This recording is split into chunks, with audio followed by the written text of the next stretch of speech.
Right, so here's the Famicom with the NESRGB modification connected. This picture that you're seeing now is from the S-Video output through the multi-AV connector on the back with a Super Nintendo S-Video cable connected. This should be the standard color palette. Now if I switch it, we should see the difference. Switch it again. There you can clearly see the yellows coming out more.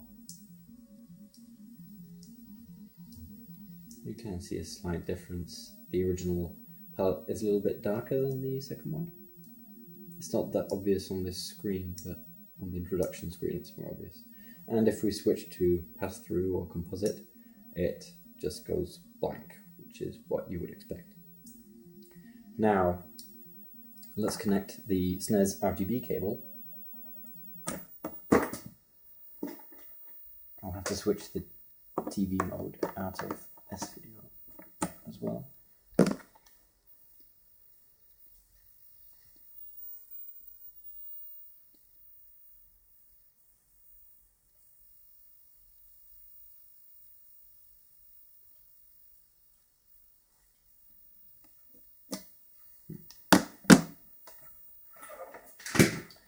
Ah, good.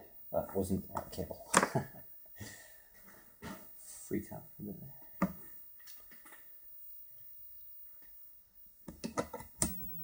Right.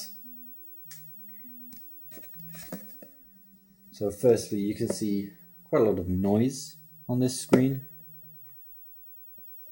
Way back to the screen. So this is the same screen as before, but with the RGB cable.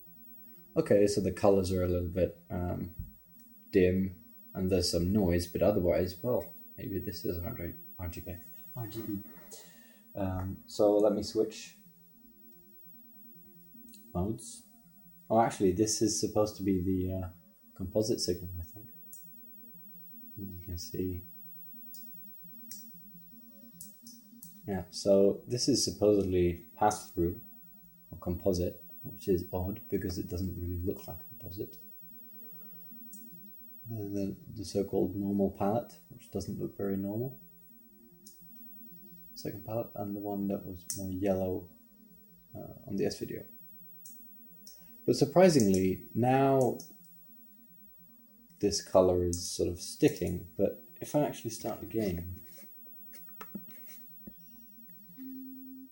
some weird shit's gonna go down, I think.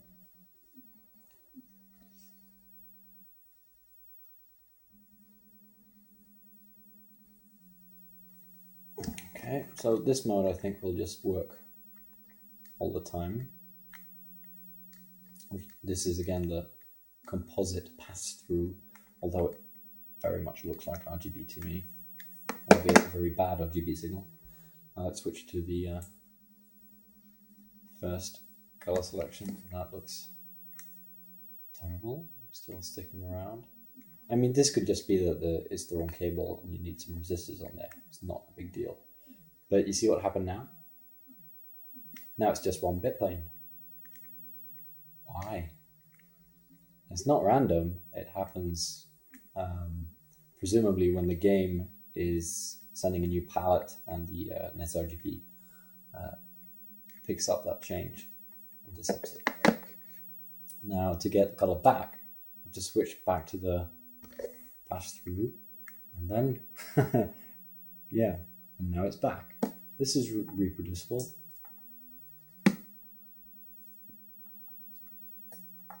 So you can clearly say that see that a palette change is required. But I mean, once I'm on this pin, I can't go back again. The colors are gone. So there's obviously something wrong. This is true for all the three palettes. I can't get it back after switching. I'll go back to the so-called composite, and there it's back again.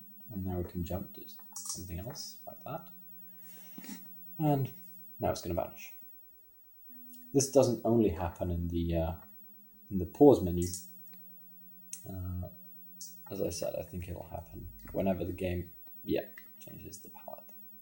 Or at least I'm assuming that it's changing the palette somehow. Unless it's some more random signal. Anyway, so that's where I'm at the moment. So I would be okay with this picture. Yeah, it's a bit dim compared to the others. It's got noise on it. Okay, maybe that's fixable. But why? What happens with this bit plane bullshit? What's up with that?